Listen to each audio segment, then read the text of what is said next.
안녕하세요. 닥터 레영입니다. 세상에 맛있는 음식이 너무나 많습니다. 라면, 떡볶이, 치킨, 도너츠, 아이스크림 등 비만과 각종 질병을 유발하는 단순당과 가공식품의 유혹이 참 넘쳐납니다. 또 수많은 미디어와 SNS의 발달로 인해서 아침부터 자기 전까지 하루 종일 음식의 자극에 노출되는 점도 식욕 조절을 참 어렵게 합니다. 그래서 다이어트를 시작하고 한 1주, 2주간은 잘 참다가 어느 한순간 결심이 흔들리면서 무너지게 되는 경우를 많이 봅니다. 원장님, 저는 의지가 약해서 안 되려나 봐요. 다이어트 포기하고 스트레스 안 받고 먹고 싶은 대로 먹을래요. 이렇게 자책하시면서 힘들어 하십니다. 하지만 그럴 때 저는 식욕 조절이 안 되는 것이 본인의 약한 의지 때문만은 아니기 때문에 너무 자책하시지 말라고 이야기 드립니다. 무너진 신체 환경을 개선하지 않으면 의지만으로는 식욕 조절이 어려운 경우가 너무 많습니다. 식욕 조절을 어렵게 만드는 가장 중요한 신체 요인은 우선 장내 환경과 수면 상태입니다.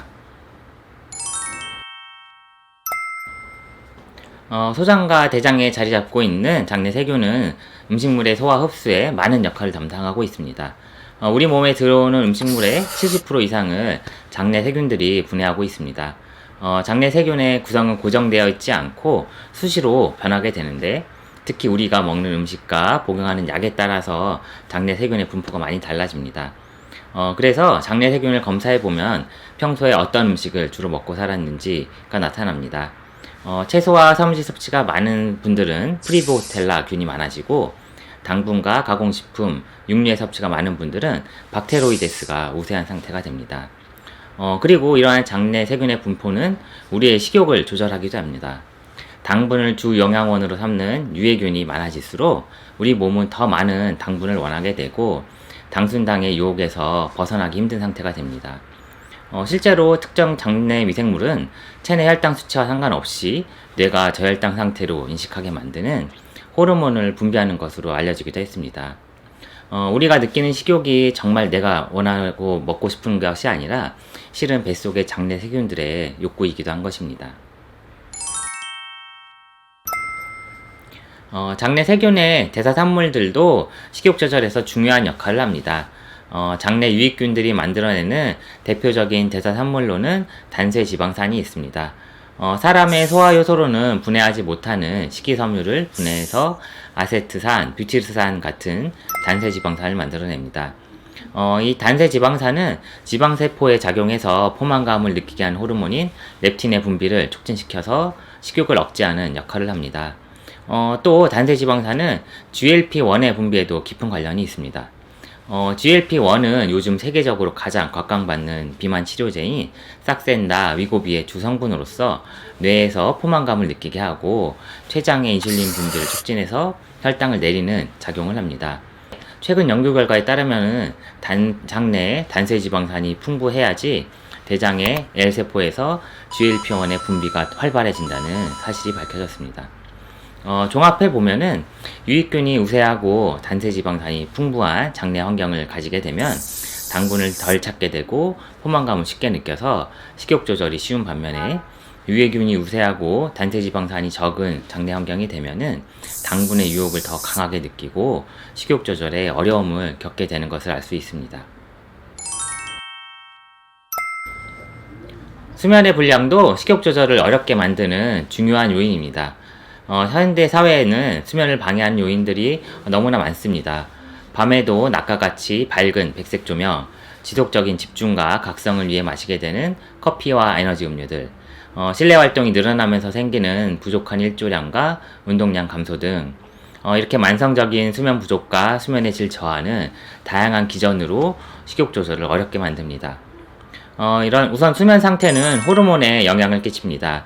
잠이 부족하면은 뇌는 현재 상황을 스트레스 상태로 인식하고 체내 에너지 비축을 증가시키기 위해서 식욕 억제 호르몬인 렙틴의 분비를 줄이고 식욕을 촉진하는 호르몬인 그렐린의 분비량을 늘려서 더 자주 배고프게 만들고 공복감을 참지 못하게 합니다.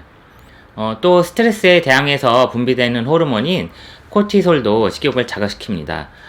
코티솔의 경우 수면 시작 시 분비량이 감소하고 기상 시에는 증가하는 패턴을 보이는데 수면이 부족하거나 깊은 잠에 들지 못하게 되면은 분비량이 증가해 식욕을 증가시킵니다.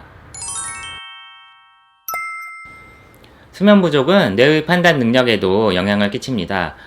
뇌의 활동을 fMRI로 관찰해 보면은 수면이 부족하면 이성적인 사고를 담당하는 전두엽의 활동은 둔화가 되고 충동적인 사고를 하게 되는 편도체 영역은 활성화되는 것으로 확인되었습니다.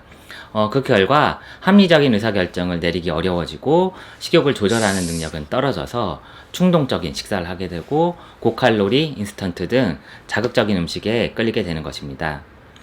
미국 캘리포니아 대학의 신경과학 교수 매슈 워커 박사의 연구에서도 충분한 수면을 취하지 못한 날에는 초콜릿, 감자칩과 같은 칼로리가 높은 음식을 선택하면서 숙면이 충분했던 날에 비해서 골랐던 음식의 총량이 칼로리의 총량이 600칼로리나 더 많았다고 합니다.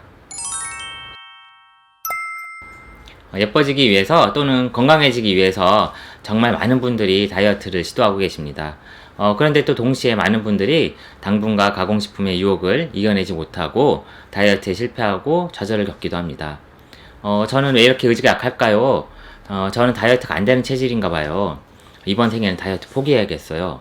이런 자책과 좌절감은 자존감을 낮추고 다이어트에 대한 의지를 더 약하게 만들어서 건강이 계속 악화되는 악순환에 빠지게 됩니다.